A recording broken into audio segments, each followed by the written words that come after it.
প্রিয় শিক্ষার্থী বন্ধুরা, আশা করি সবাই ভালো আছেন, সুস্থ আছেন, নিরাপদে আছেন। আজকে আমরা এক সপ্তাহ পরে আবার ক্লাসটি শুরু করছি আমাদের। এর মধ্যে আবার পরীক্ষার নোটিশ চলে আসছে। আগামী 29 নভেম্বর 2025 আরো একটি এমসিকিউ পরীক্ষা বার কাউন্সিলের অ্যাডভোকেট তালিকাভুক্তির এই বছরে অনুষ্ঠিত হতে চলেছে। তো সেই উপলক্ষে আমরা এই কোর্সটি কমপ্লিট করব। বাংলাদেশ বার কাউন্সিল অ্যাডভোকেট তালিকাভুক্তির যে প্রিলিমিনারি পরীক্ষা, অর্থাৎ এমসিকিউ পরীক্ষার জন্য পূর্ণাঙ্গ প্রস্তুতি সহায়িকা, এই নোটটি আপনাদেরকে আজকেই কুরিয়ার করা হয়েছে সবাইকে, যারা আমার স্টুডেন্ট এবং যারা প্রি অর্ডার করেছিলেন আগে থেকেই। নোটের নাম তো আগে থেকে জানেন, আইন আদালত। এবার নোটের নামটা এইভাবে রেখেছি, বার এমসিকিউ ফাউন্ডেশন নোট। অর্থাৎ এটা হচ্ছে মেন নোট। এটা যদি কমপ্লিট করতে পারেন ডেফিনেটলি আপনি 90-র মতো কমন পাবেন। আর এই নোটটার প্রথম সংস্করণ এসেছিল 9 এপ্রিল 2022 এবং সর্বশেষ পঞ্চম সংস্করণ 20 আগস্ট 2025, মানে আজকেই এই নোটটা সকালে কমপ্লিট হয়েছে। দীর্ঘ পরিশ্রমের পরে এটা শেষ করতে পেরেছি, কারণ ফৌজদারি কার্যবিধির বেশ কিছু ধারা সংযোজন এবং সংশোধন করা হয়েছে, সেগুলো যুক্ত করা হয়েছে। দেখেন সর্বশেষ সংশোধনীতে কি কি থাকছে। ফৌজদারি কার্যবিধি সংশোধনী 2025 প্রথম ও দ্বিতীয়, 10 জুলাই 2025 এবং 10 আগস্ট 2025 দুইটি সংশোধনী হয়। দুইটির এই নোটে যুক্ত করা হয়েছে। দেওয়ানি কার্যবিধি 2025, এই অংশটিও যুক্ত করা হয়েছে নোটে। সাক্ষ্য আইন সংশোধনী 2022 আগে থেকেও ছিল, যথারীতি থাকছে, এবং আরো সুন্দরভাবে উপস্থাপন করার চেষ্টা করেছি। এবং দেওয়ানি আদালত আইন সংশোধনী 2021 যেটা হয়েছিল, সেটার 3টা সেকশন আমাদের পড়তে হয় সিপিসির মধ্যে, দেওয়ানি কার্যবিধির মধ্যে। এই 4টি আইন আমরা সংশোধনী, লেটেস্ট সংশোধনী সহ আমরা পড়তে চলেছি। আমি ধারণা করছি এবং কিছুটা আশঙ্কা করছি যে হয়তোবা পেনাল কোড সংশোধন হতে পারে। রিসেন্টলি যদি পেনাল কোড সংশোধন হয়, তাহলে সেটার আংশিক অংশ আপনাদের পিডিএফ আকারে দিয়ে দিব, সাপ্লিমেন্টারি আকারে। এবং ফাইনাল টাচ নোট যে দেওয়া হবে পরীক্ষার প্রায় 5 সপ্তাহ বা 1.5 মাস আগে, অক্টোবর মাসের মাঝামাঝি আরেকটা আপনাদের নোট দেওয়া হবে, ফাইনাল টাচ নোট। সেখানে শুধু প্র্যাকটিস থাকবে এবং কিছু টিপস থাকবে এবং মডেল টেস্ট থাকবে।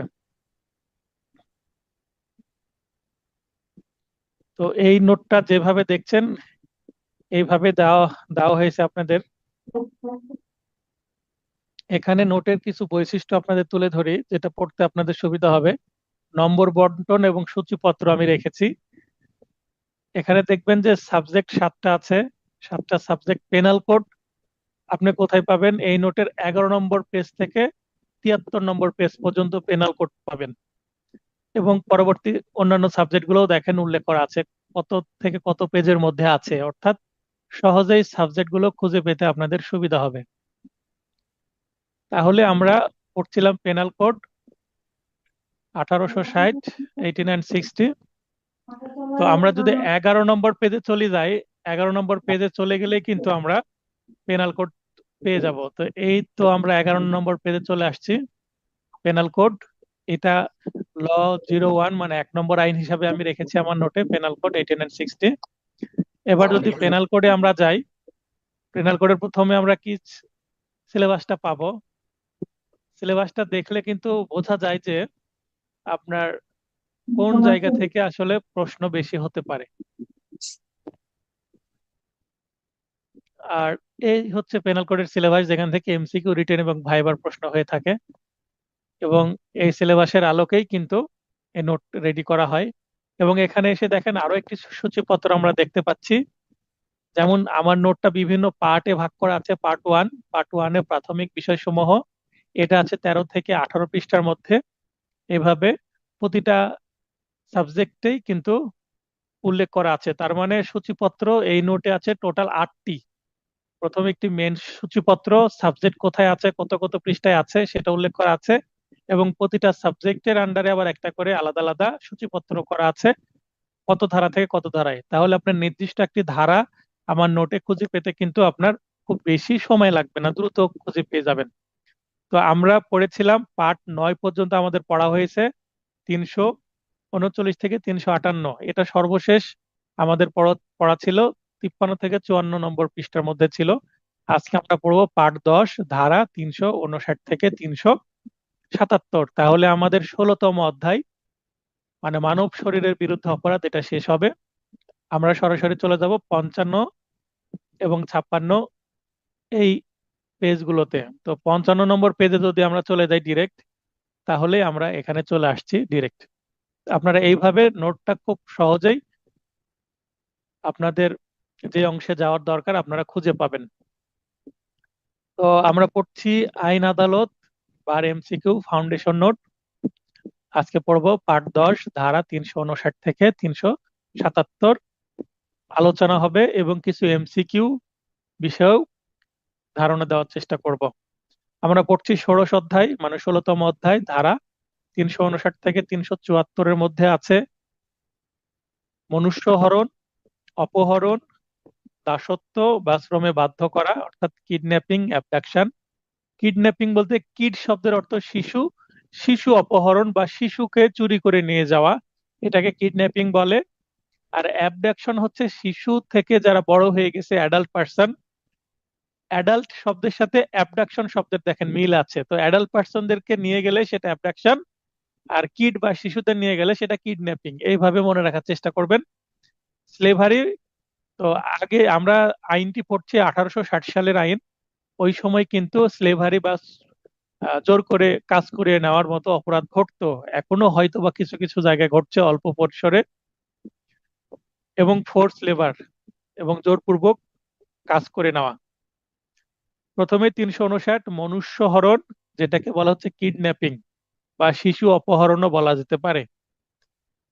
এই 359 ধারে যতটুকু তথ্য আমাদের জানা দরকার সেটা হচ্ছে দুই প্রকার কিডন্যাপিং, দুই প্রকার: বাংলাদেশ থেকে কিডন্যাপিং এবং অভিভাবকের নিকট থেকে কিডন্যাপিং। অভিভাবকের নিকট থেকে কিডন্যাপিং করে এক জায়গা থেকে আরেক জায়গায় নিয়ে যাবে, আর বাংলাদেশ থেকে কিডন্যাপিং করে বাংলাদেশের বাইরে নিয়ে যাবে। তো এই দুই প্রকার আমাদের মনে রাখতে হবে। এই সংখ্যা হচ্ছে 359, কিডন্যাপিং দুই প্রকার, এই দুই সংখ্যাটা মনে রাখতে হবে এক। এবং কি কি, বাংলাদেশ থেকে এবং অভিভাবকের নিকট থেকে, এতটুকু মনে রাখলেই এমসিকিউ এবং রিটেনের জন্য 359 ধারা আপনাদের ক্লিয়ার হয়ে থাকবে। 360-এ আমাদের যতটুকু জানতে হবে, বাংলাদেশ থেকে মনুষ্য হরণ। এই যে এখানে 1 নম্বর যে পয়েন্ট ছিল, কিডন্যাপিং এর প্রথম প্রকার বাংলাদেশ থেকে মনুষ্য হরণ বা কিডন্যাপিং এর সংজ্ঞা হচ্ছে বাংলাদেশের সীমানার বাইরে বহন করে নিয়ে চলে যেতে হবে, যেটাকে আমরা সাধারণ ভাষায় বলে থাকি শিশু পাচার করা, হিউম্যান ট্রাফিকিং এর মতো অপরাধ। তো যদিও হিউম্যান ট্রাফিকিং এর জন্য মানব পাচার প্রতিরোধ আইন কিন্তু আছেই আলাদা, সেই আইনেই কিন্তু মামলা হয়, তারপরেও যেহেতু এই সেকশনগুলো বাতিল হয়নি, সংশোধন হয়ে বাতিল হলে তখন আমাদের এগুলো পড়ার দরকার হবে না। কিন্তু যেহেতু বাতিল হয়নি সেহেতু আমাদের এই সেকশনগুলো পড়তে হবে। আর এখান থেকে নিয়মিত প্রশ্ন হচ্ছে, তাই এতটুকু জানলে আমাদের হবে। 361-তে বলা হচ্ছে অভিভাবকের নিকট থেকে মনুষ্য হরণ। এখানে সংজ্ঞায় বলা হচ্ছে কোন ছেলে বা বয় যদি হয়, তাহলে 14 বছরের নিচে তার যদি বয়স হয়, তাহলে এই ধারার অন্তর্ভুক্ত সে একজন ভিকটিম হবে। তাহলে 14 বছরের নিচে কোনো বয় বা ছেলে। 3 নম্বর হচ্ছে, 2 নম্বর হচ্ছে মেয়ে শিশু যদি হয়, বালিকা 16 বছরের নিচে, তাহলে বালক হলে, ছেলে হলে 14 বছরের নিচে, বালিকা হলে 16 বছরের নিচে। এবং 3 নম্বর হচ্ছে উন্মাদ। উন্মাদ বলতে যার মস্তিষ্ক বিকৃতি আছে, বদ্ধ পাগল এই ধরনের ব্যক্তি, তার বয়সের নির্দিষ্ট করা নাই, অর্থাৎ সে শিশু হতে পারে, মধ্যবয়সী হতে পারে, যুবক হতে পারে, বৃদ্ধ হতে পারে। তার মানে উন্মাদের বয়স এখানে নির্দিষ্ট করা নেই, যে কোনো বয়সেরই কোনো উন্মাদ ব্যক্তিকে। তাহলে 361 ধারার যে বিষয়বস্তু সেটা হচ্ছে অভিভাবকের কাছ থেকে নিয়ে যেতে হবে ছেলে, মেয়ে অথবা কোনো উন্মাদকে। তবে এখানে ব্যতিক্রম আছে, নিজেকে অবৈধ শিশুর পিতা ভেবে নিয়ে যাওয়া মনুষ্য হরণ নেই, নয়। নিজেকে অবৈধ শিশুর পিতা, এই টার্মটা একটু শুনতে আপনাদের হয়তো বা কঠিন মনে হতে পারে, আমি বুঝিয়ে দিচ্ছি। মনে করেন যে বিবাহ বহির্ভূত যদি কোনো সন্তান হয়, তাহলে সেটাকে অবৈধ সন্তান বলে। মানে বিবাহ ছাড়া সন্তান হয়েছে, হয়তোবা বাবা মার বিয়ের আগে সন্তান হয়েছে, অথবা কোনো রেপ ভিকটিম, ধর্ষণের ফলে কোনো সন্তান হয়েছে। যেভাবে হোক না কেন, যদি শিশুর পিতৃ পরিচয় না থাকে, যদি সামাজিক স্বীকৃতি না থাকে এবং ধর্মীয় দিক থেকে সে যদি বৈধ না হয়, তাহলে তাকে অবৈধ বা ইলেজিটিমেট চাইল্ড বলা হয়। তো ইলেজিটিমেট চাইল্ডের তো একজন পিতা থাকবে, যার মাধ্যমে তো সন্তান জন্ম নিয়েছে পৃথিবীতে। তো এই বায়োলজিক্যাল ফাদার, সে তার শিশুর প্রতি যদি ভালোবাসা টান থাকে, আমাদের দেশে এগুলো কম, কিন্তু বিদেশে কিন্তু এটা বেশি থাকে, বাংলাদেশেও আছে অল্প, যে হয়তোবা বাবা মার মধ্যে সম্পর্ক নাই, অবৈধ একটা শিশুর পিতা, সে মনে করছে এই সন্তানকে আমি মানুষ করব, তাই মায়ের কাছ থেকে সে হয়তোবা নিয়ে যাচ্ছে। তো এই যে নিয়ে যাওয়া, এটাকে কিডন্যাপিং বলা হবে না, কারণ যেহেতু পিতা তার নিজের পৌরজাত জাত সন্তানকে, মানে নিজের বায়োলজিক্যাল ফাদার তার সন্তানকে নিয়ে যাচ্ছে, তাই এটাকে কিডন্যাপিং ধরা হবে না, এটা বলা হচ্ছে। তাহলে তিনটি সেকশনে আমরা কি পড়ছি? কিডন্যাপিং পড়ছি। প্রথমে দুই প্রকার কি কি সেটা পড়লাম, এবং ওই দুই প্রকারের আবার কি বোঝাচ্ছে সেটা পড়লাম। তাহলে এই তিনটা সেকশনে কিডন্যাপিং নিয়ে আলোচনা শেষ। এরপরে 362, অপহরণ বা অ্যাবডাকশন। এই সংজ্ঞায় বলা হচ্ছে কোনো ব্যক্তিকে, এখানে কিন্তু শিশু বলেনি, ব্যক্তি, তার মানে এটা কোনো অ্যাডাল্ট পার্সন। অ্যাবডাকশনের সাথে অ্যাডাল্ট শব্দের মিল আছে, তাই কোনো অ্যাডাল্ট পার্সন মানে এই যে 14 বছর এর বেশি বয়সের ছেলে বা 16 বছরের বেশি বয়সের মেয়ে, 14 বছর পূর্ণ হলেও হবে। তাহলে 14 বছরের ছেলে বা 16 বছরের মেয়ে বা বালিকা যদি হয়, তাহলেও অ্যাবডাকশনের মধ্যে আসবে। আর 14 বছর বা 16 বছরের নিচে হলে, মানে এখনো পূর্ণ হয়নি, সেক্ষেত্রে সেটা কিডন্যাপিং এর মধ্যে যাবে। তাহলে কোনো ব্যক্তিকে কোনো স্থান থেকে গমন করানোর উদ্দেশ্যে জোরপূর্বক বাধ্য করে বা প্রতারণামূলক ভাবে প্ররোচিত করে নিয়ে যাওয়াকে অপহরণ বলে। অর্থাৎ একটা মানুষকে জোর করে তুলে নিয়ে চলে যাওয়া হলো, সেটা অ্যাবডাকশন বা অপহরণ। অথবা তাকে প্রতারণামূলক ভাবে হয়তোবা বলছে যে ভাই, আপনি যদি বাসা হয়তো বা রাজশাহীতে, রাজশাহীতে একটা ব্যক্তিকে বলা হচ্ছে এখানে যেহেতু কর্ম ভালো নেই, আপনি আমার সাথে ঢাকায় চলেন, সেখানে ভালো আপনাকে চাকরির ব্যবস্থা করে দিব। বা আপনি আমার সাথে বিদেশে চলেন, আপনাকে সেখানে অনেক চাকরির ব্যবস্থা করে দিব। এইভাবে হয়তোবা এক জায়গা থেকে অন্য জায়গায় মানুষকে ভুল বুঝিয়ে নিয়ে চলে যাচ্ছে প্রতারণামূলক ভাবে। হয়তোবা কোনো হিউম্যান ট্রাফিকিং, বা তাকে দেশের বাইরে পাচার করে দিবে, মালয়েশিয়া, থাইল্যান্ড এই ধরনের দেশে এই ধরনের। তারপর মিয়ানমার পাচার হয়, ভারতেও পাচার হয়, বিশেষ করে নারীদেরকে বেশি পাচার করা হয়। তো এটা যদি পূর্ণবয়স্ক ব্যক্তি হয়, সেটা হয়ে যাবে অ্যাবডাকশন বা অপহরণ। তাহলে জোর করে নিয়ে যেতে হবে, অথবা প্রতারণামূলক ভাবে ভুল বুঝিয়ে নিয়ে যেতে হবে, তাহলেই সেটা অ্যাবডাকশন হবে। তাহলে এই সংজ্ঞা শেষ হয়ে গেল, আমরা এবার শাস্তি পড়ব। 363-তে আছে মনুষ্যহরণ বা কিডন্যাপিং এর শাস্তি। অনূর্ধ্ব 7 বছর, অর্থাৎ ম্যাক্সিমাম বা সর্বোচ্চ 7 বছরের সশ্রম অথবা বিনাশ্রম কারাদণ্ড দেওয়া যাবে, সেই সাথে অর্থদণ্ড অবশ্যই দিতে হবে। 364, খুন করার উদ্দেশ্যে মনুষ্যহরণ বা অপহরণের শাস্তি। মানে নিয়ে যে খুন করবে, কিডন্যাপিং করে নিয়ে যে অন্য কোথাও নিয়ে যে তাকে মেরেই ফেলবে, খুন করবে, মার্ডার করবে, সেই ক্ষেত্রে যদি বোঝা যায় যে কিডন্যাপিং এর উদ্দেশ্য বা অ্যাবডাকশনের উদ্দেশ্য মার্ডার, সেক্ষেত্রে তার সর্বোচ্চ সাজা যাবজ্জীবন সশ্রম কারাদণ্ড হতে পারে, অথবা অনূর্ধ্ব 10 বছরের সশ্রম কারাদণ্ড হতে পারে, অথবা এখানে প্লাস অর্থদণ্ড, অর্থাৎ অর্থদণ্ড অবশ্যই এখানে দিবে। 364 এ, অনেক সময় অনেক গাইডে দেখবেন যে 364 ক, আমার আগের নোটে 364 ক লেখা ছিল, এই এখন নোটগুলোতে ক খ না লিখে আমি ABCD এভাবে লিখছি। কারণ ইংরেজিতে যদি এটা দেখি, তাহলে এটা 364 ক্যাপিটাল এ, তাই এখানে এর পরিবর্তে এ লিখছি, এর পরিবর্তে ক লিখছি না। 10 বছরের কম বয়স্ক ব্যক্তিকে খুন বা গুরুতর আঘাত বা দাসত্ব বা কাম লালসার উদ্দেশ্যে, কাম লালসার উদ্দেশ্যে বলতে হচ্ছে যৌন যে ক্ষুধা সেটা নিবারণ করবে, তার মানে তার সাথে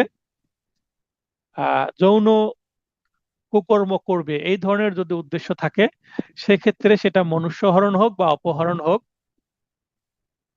সেটার শাস্তি হবে মৃত্যুদণ্ড বা যাবজ্জীবন সশ্রম কারাদণ্ড বা 14 বছরের সশ্রম কারাদণ্ড, এবং যা ন্যূনতম 7 বছর হবে।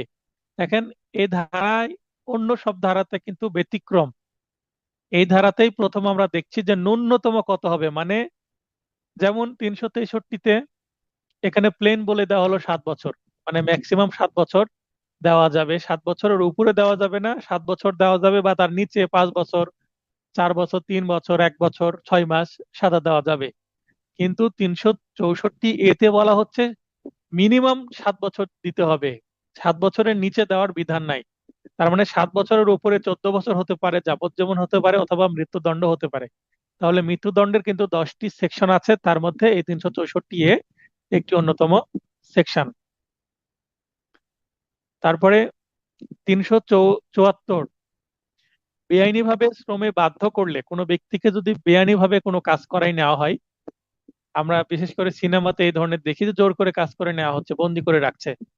বিশেষ করে ভারতে অনেক শিশুদেরকে আহ, নিয়ে কিডন্যাপিং করে নিয়ে যে বিক্রয় করে দেওয়া হয় বাড়িতে, কাজের মেয়ে হিসেবে তাকে সারা জীবন রেখে দিবে তাই।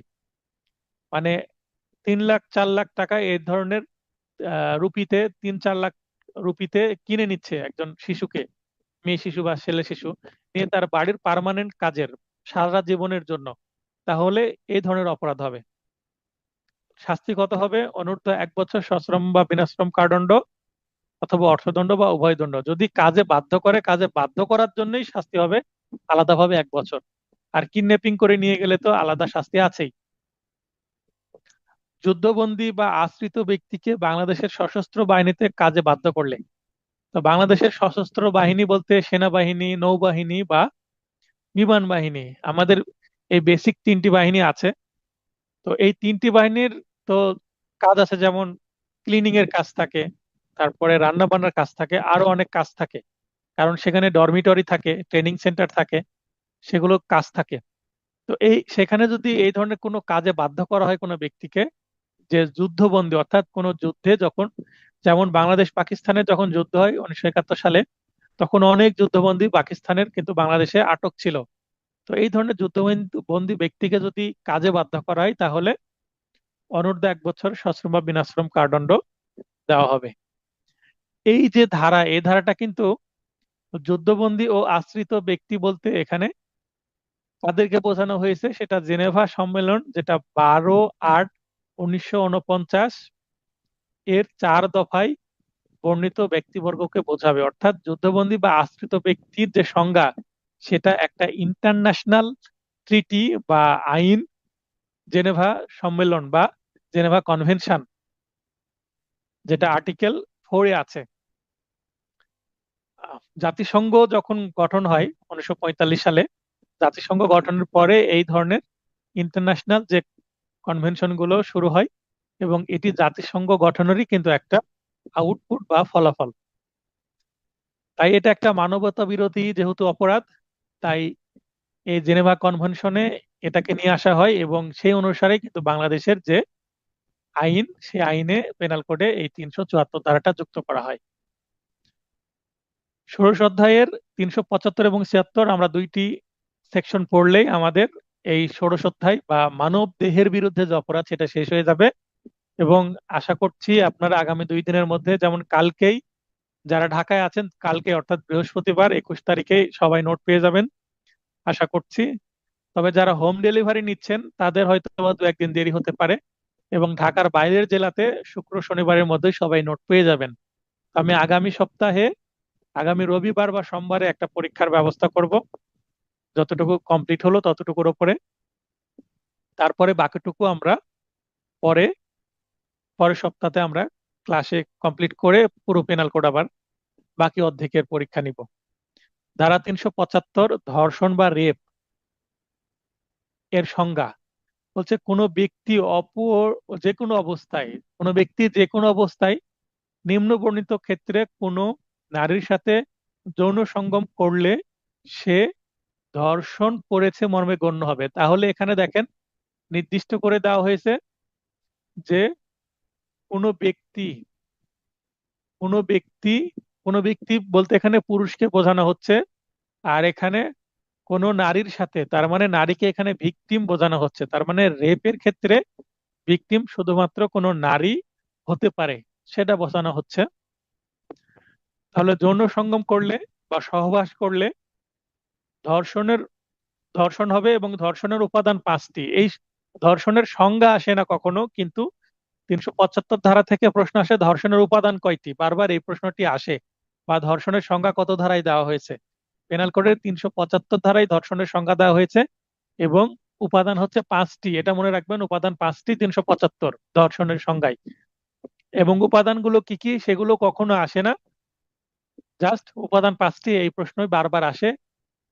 ইচ্ছার বিরুদ্ধে, অর্থাৎ নারীর ইচ্ছা নাই সহবাস করার, তার ইচ্ছার বিরুদ্ধে জোর করে তার সাথে সহবাস করলে, বা বিনা সম্মতিতে, অর্থাৎ জোর করা হচ্ছে না কিন্তু সে সম্মতি দেয়নি, এমন অবস্থায় সম্মতি আদায় করা হচ্ছে যে তার মন থেকে তার সম্মতি নাই। মৃত্যু বা আঘাতের ভয়ে সম্মতি আদায়, অর্থাৎ যখন কাউকে রেপ করা হয় তাকে ভয় দেখানো হচ্ছে যে সে যদি এই কাজ তার সাথে না করে তাকে মেরে ফেলবে বা তাকে আঘাত করবে। পুরুষটি জানে স্বামী নয়, কিন্তু স্বামী হিসাবে ভুল বুঝিয়ে যদি সঙ্গম করে, অর্থাৎ হয়তোবা কোনো সহজ সরল নারী তার সাথে যদি কেউ সহবাস করে এবং তাকে বোঝায় যে আমি তোমার স্বামী, বা বিয়ে করেনি কিন্তু বিয়ের কোনো জাল ডকুমেন্ট তৈরি করে যদি বোঝায় যে হ্যাঁ আমি তোমার স্বামী, আমার সাথে তোমার শারীরিক সম্পর্ক করলে সেটা পাপ হবে না, এইভাবে কোনো পরিস্থিতিতে ভুল বুঝিয়ে পুরুষ জানে যে হ্যাঁ আমি তার স্বামী নই, আমি যেটা করছি সেটা অন্যায়, কিন্তু নারীটা জানে না, নারীটা নিজের স্বামীর সাথেই সঙ্গম করছে বলে হয়তোবা ইচ্ছা বা সম্মতি দিচ্ছে। 14 বছরের কম বয়স্ক কোনো নারী বা মেয়ে তার সম্মতি সহ বা সম্মতি ব্যতীত, অর্থাৎ 14 বছরের কম বয়সী কোনো মেয়েকে যদি নিয়ে যে তার সাথে সঙ্গম করা হয়, সহবাস করা হয়, সে ইচ্ছাকৃতভাবে এই কাজটি করুক বা না করুক, কারণ 14 বছরের বয়সের কোনো মেয়ের মানে নিজের এই শারীরিক সম্পর্কের বিষয়ে সিদ্ধান্ত নেওয়ার মতো কি নাই, ক্ষমতা তৈরি হয়নি, কারণ সে এখনো কি নাবালিকা। তাই তাই অনেক সময় বিয়ের জন্য যখন 14 বছরের কম বয়সে কোনো মেয়েকে তুলে নিয়ে যায়, তখন দেখবেন যে নারী শিশু আইনে কিডন্যাপিং এবং রেপের মামলা হয়। যদিও নিয়ে যে বিয়ে করে, কাজী তো বিয়ে দিবে না, অনেক সময় এভিডেভিটের মাধ্যমে অথবা শুধুমাত্র মৌলবীর মাধ্যমে ধর্মীয় মতে বিয়ে করে, যে বিয়েটা আইনত কার্যকর হয় না। তো এই হচ্ছে পাঁচটি উপাদান। আর ব্যাখ্যা হচ্ছে ধর্ষণের ক্ষেত্রে যৌন সঙ্গমকালে যৌনাঙ্গ প্রবিষ্টকরণে যথেষ্ট, অর্থাৎ কতক্ষণ ধরে সঙ্গম করেছে সেটা কোনো ম্যাটার না। ব্যতিক্রম হচ্ছে স্বামী কর্তৃক 13 বছরের কম বয়স্ক নয় এমন নিজ স্ত্রীর সাথে যৌন সঙ্গম করলেও ধর্ষণ হবে। অর্থাৎ যদি কোনো সমাজে বা কোনো জায়গায় বাল্যবিবাহ হয়, তাহলেও এখানে 13 বছরের কম বয়স্ক কনের সাথে তার স্বামীও যদি শারীরিক সম্পর্ক করে সেটাকে ধর্ষণ হিসাবে গণ্য করা হবে। এই লাইনটা একটু কঠিন মনে হতে পারে, সেটা আমি সহজ করে দিয়েছি, যে স্বামী কর্তৃক 13 বছরের কম বয়স্ক নিজ স্ত্রীর সাথে যৌন সঙ্গম করলেও সেটা ধর্ষণ হবে। 376 ধর্ষণের শাস্তি যাবজ্জীবন সশ্রম কারাদণ্ড, বা অনূর্ধ্ব 10 বছর সশ্রম বা বিনাশ্রম কারাদণ্ড প্লাস অর্থদণ্ড। তো এই 376 ধারাটা খুব একটা কাজে লাগে না, কারণ 376 ধারায় আর কখনো মামলা হয় না। ধর্ষণ হলেই নারী শিশু নির্যাতন দমন আইনে মামলা হয় 9 ধারায়। 377 অস্বাভাবিক অপরাধ সমূহ, যেটাকে বলা হচ্ছে আনন্যাচারাল অফেন্স, যেটা স্বাভাবিক না, প্রকৃতির নিয়মের বাইরে, প্রাকৃতিক নিয়মের বিরুদ্ধে কোনো নারী বা পুরুষ বা প্রাণীর সাথে যৌন সঙ্গম, অর্থাৎ কোনো ব্যক্তি সে যদি নারী হয়, একজন নারী যদি আরেকজন নারীর সাথে যদি প্রকৃতির নিয়মে, ধর্মীয় মতে বা প্রকৃতি ভাবে যেইভাবে শারীরিক সম্পর্ক করতে হয় সেইভাবে না করে যদি অন্য কোনো ভাবে করা হয়, সেই ক্ষেত্রে এই অপরাধ হবে। যেমন সমকামিতা, এই ধরনের অপরাধের মধ্যে পড়বে। অথবা কোনো নারী বা পুরুষ যদি কোনো পশুর সাথে সঙ্গম করে, যেটা হয়তো বা আমরা ভাবতেও পারি না স্বাভাবিক কোনো সমাজে, তো সেটাও এই ধরনের অপরাধ হবে। তো বাংলাদেশের সমকামিতার বিরুদ্ধে কিন্তু কোনো আইন নাই, তবে 377 ধারা কিন্তু সমকামিতাকে নিষিদ্ধ করে এবং এটা শাস্তিযোগ্য অপরাধ হিসেবে বিবেচনায় নেওয়া হয়। তো সমকামিতা করলে পেনাল করে 377 ধারায় কিন্তু মামলা হতে পারে। এ ধারার যে কোনো অপরাধের শাস্তি হচ্ছে যাবজ্জীবন সশ্রম কারাদণ্ড। কারাদণ্ড কিন্তু অনেক বেশি, যাবজ্জীবন, অনূর্ধ্ব 10 বছর সশ্রম বা বিনাশ্রম কারাদণ্ড এবং সেই সাথে অর্থদণ্ড হতে পারে। তো আজকের আলোচনা আমরা এতটুকুই রাখবো। আর যেহেতু গত রাত্রে আমি একটা মিনিটও ঘুমাইনি আপনাদের নোটটা কমপ্লিট করার জন্য, ফাইনালি নোট কমপ্লিট হয়েছে সকালে। একটু দুপুরে পরে ঘুমানোর সুযোগ হয়েছিল, তারপরে আবার আপনাদের নোট কুরিয়ারের জন্য ঠিকানাগুলো পাঠাতে হলো। আমার জুনিয়র আমাকে হেল্প করেছে নোট কুরিয়ার করতে। তবে ঠিকানাগুলো আমি কিন্তু সবাইকে কুরিয়ারের অফিসে আমার এক ভাই পরিচিত আছে, ওনাকে পাঠাই হোয়াটসঅ্যাপে, উনি বুকিং গুলো করে দেয়, হেল্প হয়। যদিও বাসায় বসে করতে হয়েছে, কিন্তু আমি রেস্ট নিতে পারিনি খুব একটা, তাই আমি আজকে ক্লাসটিও সংক্ষিপ্ত করছি। নেক্সট দিন থেকে লং ক্লাস হবে এবং নতুন রুটিন আমি দিয়ে দিব। প্রয়োজনে ক্লাসের সংখ্যা সপ্তাহে আরো বৃদ্ধি করে দিব। দেখেন যে 359 থেকে 377 পর্যন্ত বিগত বার কাউন্সিল ও জুডিশিয়ারি মানে সহকারী জজ পরীক্ষার যে এমসিকিউ প্রশ্ন, সেগুলো এখানে দেওয়া আছে। মাত্র 4টি প্রশ্ন কিন্তু বিগত সালে আসছে। তো আমি যেটা বলছিলাম, দেখেন, দণ্ডবিধি আইনে অপহরণ কত প্রকার। তো এখানে এর আগে ছিল অপহরণ কত প্রকার। তো অনেক সময় অপহরণ এবং মনুষ্যহরণ এই দুইটা টার্মের মধ্যে কনফিউশন তৈরি হয় প্রশ্নের মধ্যে। তো এখানে অপহরণ বলতে কিন্তু মনুষ্যহরণকে বোঝানো হচ্ছে। যেমন 2023 সালে প্রশ্ন আসছে, দ্য পেনাল কোড 8960 অনুসারে মনুষ্যহরণ কত প্রকার। তো আমরা অপহরণের কিন্তু প্রকারভেদ আমরা দেখিনি, একটু আগে আবার দেখাই। এখানে শুধু কিন্তু কিডন্যাপিং এর প্রকারভেদ আমরা দুই প্রকার দেখিয়েছি। তো অপহরণ আসুক প্রশ্নে, কিডন্যাপিং আসুক বা অ্যাবডাকশন আসুক, যাই আসুক না কেন, যদি প্রকারভেদ জানতে চাওয়া হয় তাহলে অবশ্যই কত প্রকার বলবো আমরা, দুই প্রকার বলবো। 359 অনুসারে দুই প্রকার। তো জুডিশিয়ারি 2011 এবং বার কাউন্সিল 2012-তে এসেছিল প্রশ্ন, আবার এটা রিপিট হয়েছে 2023। বার কাউন্সিল 17 সালের আরেকটি প্রশ্ন, আইনানুগ অভিভাবকের নিকট থেকে কত বছরের নাবালক ও নাবালিকা, নাবালক বলতে বয়, নাবালিকা বলতে গার্ল, অপহরণ করলে তা আইনানুগ অভিভাবকত্ব থেকে মনুষ্যহরণ হবে। তাহলে আমরা 14 এবং 16 আমরা একটু আগে পড়লাম। 14 বছরের নাবালক, এই যে নাবালকের ক্ষেত্রে 14 বছর এবং নাবালিকার ক্ষেত্রে 16 বছর। তার মানে এই গ অপশনটা ম্যাচ করে প্রশ্নের যে আহ, ভাষা সেটার সাথে, তাই এটা গ উত্তর হবে, 361-তে আছে। পেনাল কোড 1860 অনুসারে কোনো ব্যক্তিকে কোনো স্থান থেকে গমন করানোর জন্য জোরপূর্বক বাধ্য করলে তাকে কি বলা হবে। জোরপূর্বক বাধ্য করে যদি নিয়ে যাওয়া হয়, আমরা দেখলাম যে অপহরণ, অপহরণ জোরপূর্বক নিয়ে যেতে হবে অথবা প্রতারণামূলক ভাবে নিয়ে যেতে হবে ভুল বুঝিয়ে, তাহলে এটা গ হবে। এটা কিন্তু বার কাউন্সিল 2023-এ প্রশ্ন। 2023-এ কিন্তু দেখেন এই জায়গা থেকে দুইটা প্রশ্ন এসেছিল, কত প্রকার এবং সংজ্ঞা, সংজ্ঞাকে টার্গেট করে প্রশ্ন এসেছিল।